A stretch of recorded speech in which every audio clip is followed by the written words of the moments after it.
চলুন মা আমি হযরত ফাতিমা তুজ-জোহরা রাদিয়াল্লাহু তাআলা আনহার কথা বলতেছি। এই ফাতিমা তুজ-জোহরা রাদিয়াল্লাহু তাআলা আনহার সাথে একটা মুশরিকা বান্ধবী ছিল, সব সময় চলাফেরা করত, সব কথা তাকে শেয়ার করত। দুই বান্ধবী এইভাবে চলে চলতে চলতে চলতে চলতে মক্কার জমিনে মুশরিকা নামে যে আপনার বান্ধবীটা ছিল, ওই বান্ধবীটার বাবা মা এবার বিবাহ দেবে, ওই কিন্তু বিবাহের জন্য ওই দিকে রাজি হয়ে যায়। হযরত ফাতিমা তুজ-জোহরা রাদিয়াল্লাহু তাআলা আনহাকে সম্পূর্ণ কথা শেয়ার করে।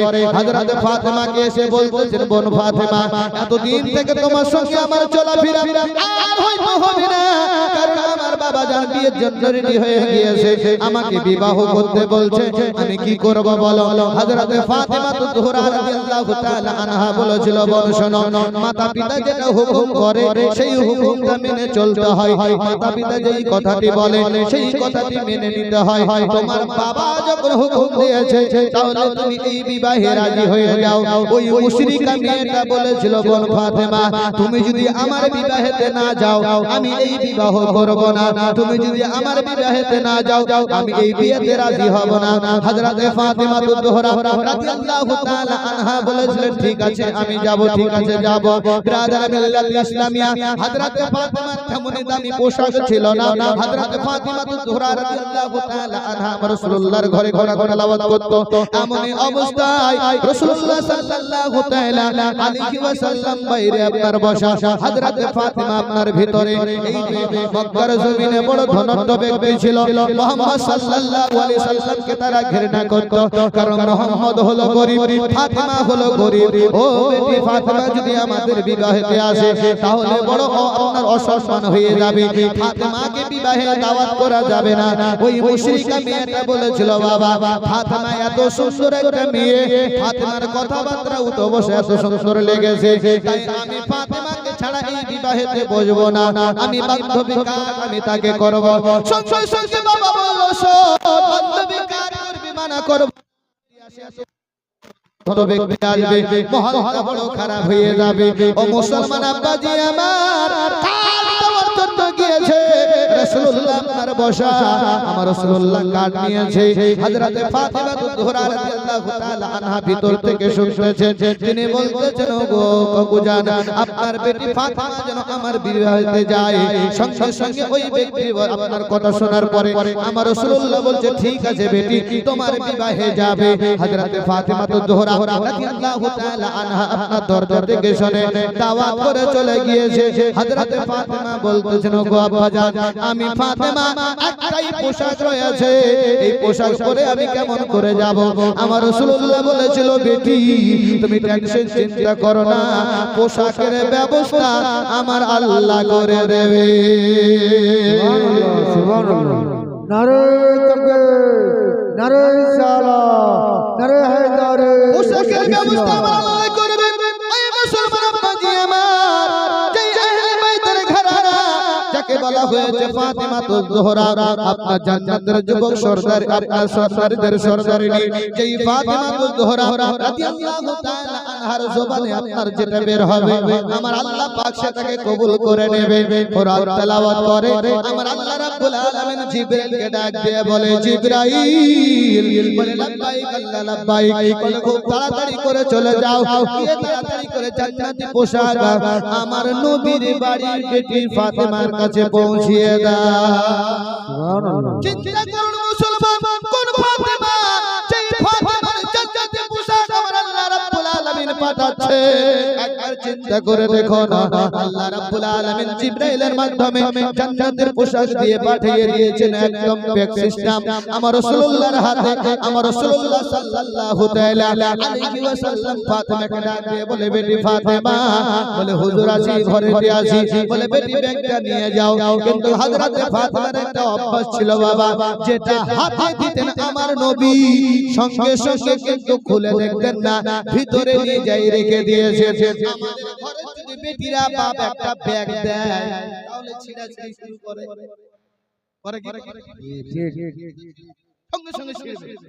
শোনো রে বোন, হযরত ফাতিমা তুজ-জোহরা রাদিয়াল্লাহু তাআলা আনহা যেমনি ভাবে আমার রাসূলুল্লাহ ব্যাগ দিয়েছে, অমনি ভাবে আপনার রেখে দিয়েছে।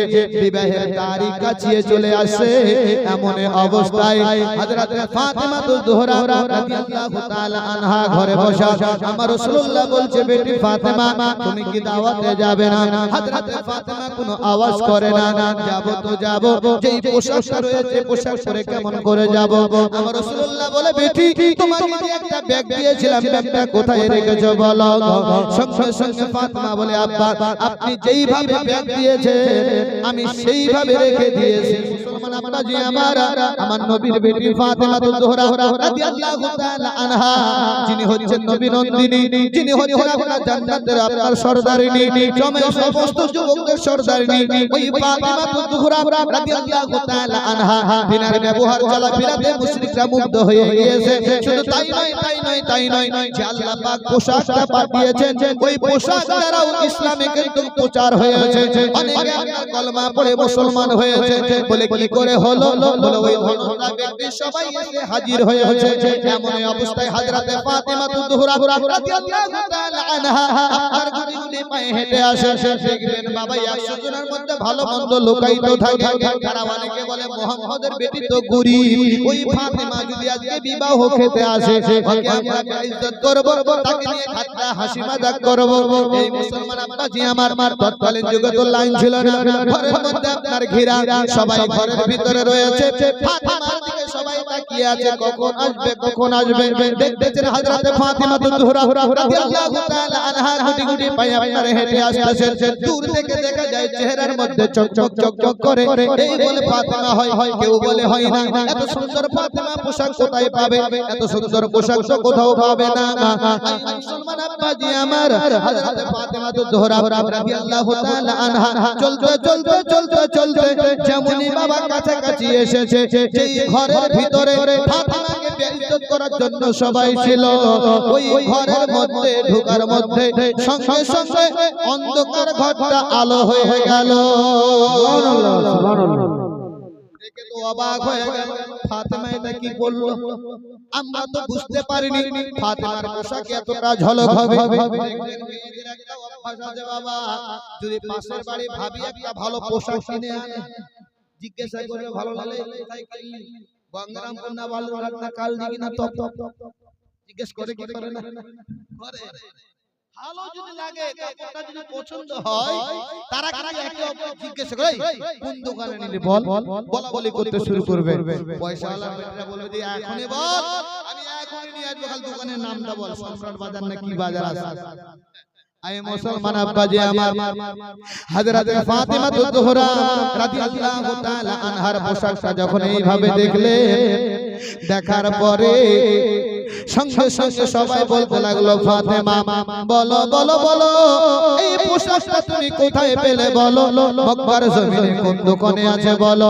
হযরতে ফাতেমা বলে, মক্কার জমিনে কোন দোকানের পোশাক নয়। একজন মহিলা বলতেছে, ফাতেমা তুমি শুধু একবার দোকানের নামটা বলো, আমার বাবার অনেক ধন সম্পত্তি রয়েছে, এখনই কি আমি পোশাকটা নিয়ে আসবো। ফাতেমা এই পোশাকটা বড় আমার পছন্দ হয়েছে, ও বলে আমার পছন্দ হয়েছে, ও বলে আমার পছন্দ হয়েছে। সবাই ঘিরে ধরেছে। ফাতেমা জোহরা রাদিয়াল্লাহু তাআলা আনহা বলতেছেন, শোনো এই পোশাকটা যদি নিতে হয় আমি ফাতেমা একটা এসএমএস দেব। জোরে বলুন সুবহানাল্লাহ সুবহানাল্লাহ। আমি একটা এসএমএস দেব, এই এসএমএসটা যদি গ্রহণ করতে পারো হয়তো নসিবে এই পোশাক মিলে যাবে। বলে কি করতে হবে তাড়াতাড়ি বলো। এটা হযরতে ফাতেমা বলতেছে, শোনো এটা কোন দুনিয়াবীর পোশাক নয়, আর দুনিয়াবীর কোন স্ট্যান্ড নয়। ফাতেমার পোশাক এবং স্ট্যান্ড ছিল পুরোটাই আল্লাহর জান্নাত থেকে। সুবহানাল্লাহ সুবহানাল্লাহ। আল্লাহু আকবার।